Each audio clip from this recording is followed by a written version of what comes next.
పురుషోత్తం గారు చెప్పండి, ఇది ఇంట్రెస్టింగ్ డెవలప్మెంటే కదా. నిందలు కాదు నిజాలు తెలుసుకుంటూ పవన్ వ్యాఖ్యలను ఖండించిన కాపు నేతలు, మీ కామెంట్ ఏమిటి? కొమ్మిది గారు, ఒక సున్నితమైన అంశం ఇది. వాళ్ళ ఆవేదన కావచ్చు, వాళ్ళ ఆలోచన చాలా ప్రాక్టికల్ గా ఉంది. ఎందుకు వచ్చింది సమస్య? కొమ్మిది గారు, సరే కొండారాజు గారు ఒప్పుకోకపోయినా ఈరోజు రాష్ట్రంలో కులం చుట్టూ రాజకీయాలు నడుస్తున్నాయి.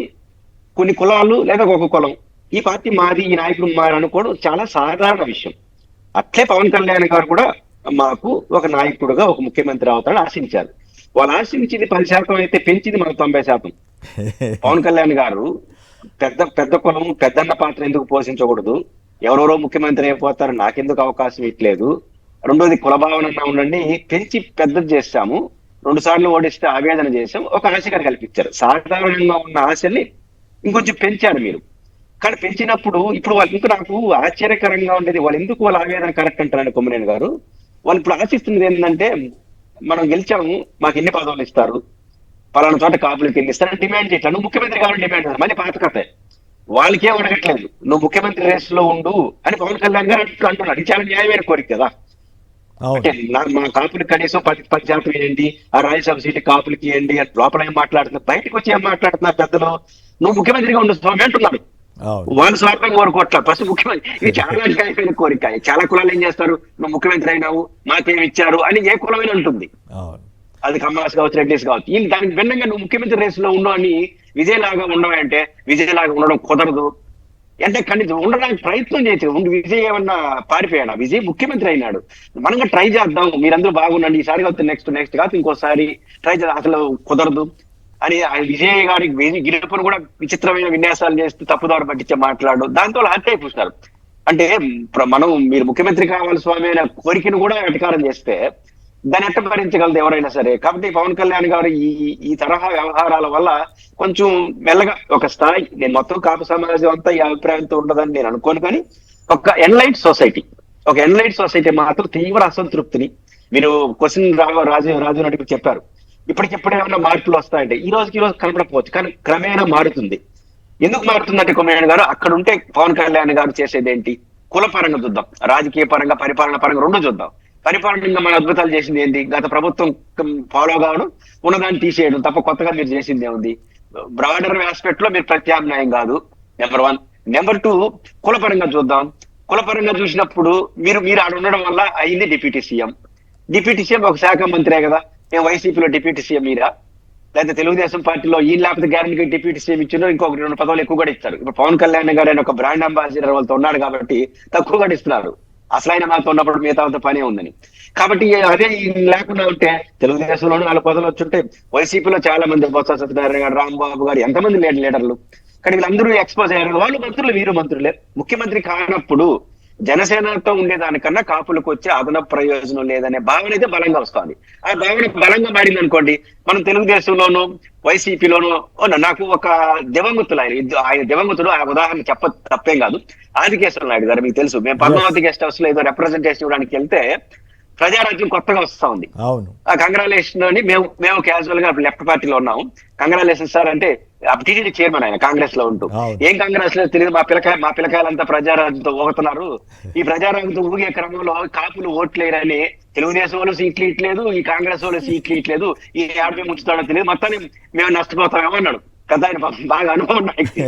ఇప్పుడు పవన్ కళ్యాణ్ గారు పార్టీ పెట్టి ముఖ్యమంత్రి అయితే ఓకే, ముఖ్యమంత్రి కాకపోతే ఇద్దరు ఆయన ఉన్నాడు కదా అని వదిలేశారు అనుకోండి, ప్రాబ్లం వస్తుంది కదా. కానీ పవన్ కళ్యాణ్ గారు దీన్ని గమనించాలి. పెద్దలకు వచ్చిన ఆలోచన రేపు పిల్లలకి ముందుగానే పవన్ కళ్యాణ్ గారు రేస్ లో ఉంటాడా, లేదా కనీసం అక్కడునైనా సరే 2 పార్టీల కన్నా నేను ఆ 2 బెటర్ నిరూపిస్తాడా, పరిపాలన పరంగానే సరే కాపుల పరంగానే సరే, ఈ 2 క్లారిఫికేషన్ ఇవ్వకుండా ఉంటారులే అనుకుంటే ఈ రోజు ప్రారంభమైంది. ఎండ్ ఆఫ్ ద డేకి 2 పార్టీలు మనకి ఏది కరెక్ట్ అనుకుంటే అక్కడ ఉండిపోతారు. అంటే రేసులో ఉండనే ఆయన చెప్పేశారు, తద్వారా కాపు సమాజంలో ఉన్న ఆశని మొత్తం నిరాశ చేసి నీరు గార్చేసినట్లే కదా. గత ఎలక్షన్లోనే ఆయన ఒక 50 సీట్లు అడుగుంటే కూడా 50 సీట్లు అడిగి 2 ఏళ్ళు సీఎం పదవి అడుగుతారని చాలామంది ఎక్స్పెక్ట్ చేశారు. కానీ ఆయనే జారిపోయాడు, ఆయనే అడగలేకపోయాడు. మరి ఆయన కారణం ఏమో తెలియదు, ఆయన భయపడ్డారో ఏమో. ఇప్పుడు దీంతో ఈ రకమైన కాపు, పైగా ఇప్పుడు కాపు సమాజాన్ని ఆయనే సవాల్ చేస్తున్నాడు, మీకు ఇంకెవరుంటే చూసుకొని పొండి అన్నట్టుగా మాట్లాడుతున్న తీరు సహజంగానే ఈ సమస్యకి, ఈ చర్చకి ఆస్కారం ఇస్తుందేమో. అంతే కదా మరి. అట్లా ఇప్పుడు వచ్చే టర్మ్లో అయినా సరే నాకు సీఎం పదవి ఇస్తారని అడగకపోతే ఇంకా కాపు సమాజం ఇప్పుడు మన రాజీవ్ అన్నట్లుగా ఆయన్నే ఎందుకు నాయకుడిగా అంగీకరించాలి అనే ప్రశ్న వస్తుంది కదా పురుషోత్తం గారు. ఖచ్చితంగా ఇప్పుడు రాజ్యసభ సీట్ వచ్చింది, అదన్నీ ఇచ్చుండొచ్చు కదా. పాయింట్ మీ చేతిలో ఉండేదన్న ఖచ్చితంగా ఇవ్వాలి కదా. ఇప్పుడు ఆశిస్తున్నారు ప్రభుత్వం. ఏమైనా మీకు అసోసియేషన్ ఎంత ఉంది? మీ పార్టీలో ఉన్న బొలిశెట్టి సత్యనారాయణ గారు వీళ్ళతో పోల్చుకుంటే ఫిలాసఫర్ అని కాదు కదా. ఆయనకి ఇవ్వద్దని నేను అన్న, మీ పార్టీ మీ ఇష్టం ఏమైనా చేసుకోండి. పాయింట్ ఏంటంటే ఒక సిగ్నల్ ఏమిస్తున్నారు, ఆ సిగ్నల్ ఆశించే భాగంగా ఉందా? మీరు అన్నట్టు ఖచ్చితంగా కొమ్మినేని గారు 2029 ఎన్నికల్లో ఆయన ముఖ్యమంత్రి అని ఎవరు ఒప్పుకుంటారు? జనసేన ఒంటరిగా పోటీ చేస్తారు, తెలుగుదేశం ఒప్పుడు తెలుగుదేశం మునిగిపోతుంది. కాబట్టి ఎవరు ఒప్పుకోరు. తెలిసి ఆయన 15 ఏళ్ళు ముఖ్యమంత్రి చంద్రబాబు గారు అంటున్నారు కాబట్టి ఒప్పుకునే ప్రసక్తి లేదు, ఈయన ఉండడు.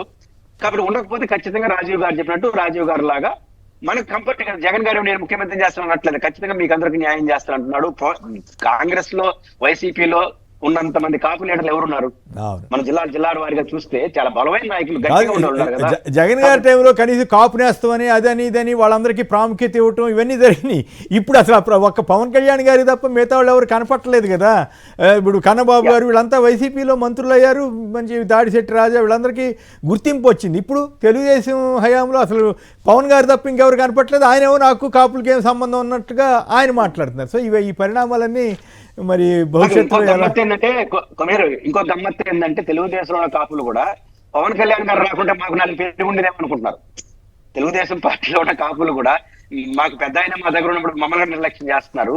అది పవన్ కళ్యాణ్ గారు యాడి కాకుండా అంటే మాకన్నా 4 పదవులు వచ్చిండేట్టుగా అని చెప్పి తెలుగుదేశంలో ఉన్న కాపులు కూడా ఉన్నారు. రైట్, చక్కగా విశ్లేషించారు పురుషోత్తం గారు. హేమాద్రి గారు విజయవాడ నుంచి. హేమాద్రి గారు నమస్కారం, మాట్లాడండి. సార్ అందరికి నమస్కారం అండి. నమస్కారం. పవన్ కళ్యాణ్ గారి అభిమానులు కూడా ప్రస్తుతానికి వాళ్ళు ఒకటే అనుకుంటానండి, కాపులతో నాకేం సంబంధం, మీరు ఎవరినైనా చూసుకోండి అంటున్నారు కదా. అవును, ఇంకా వచ్చినప్పుడే చూసుకోవచ్చులే. ఈ ప్రస్తుతానికి ఈయనకి డ్రాప్ అయిపోయి చాలా 50% నాకు తెలుసుకోవాలంతా డ్రాప్ అయ్యి వేరే పార్టీలకి ఓట్లు వేద్దామనే ఆలోచనలో ఉన్నారు.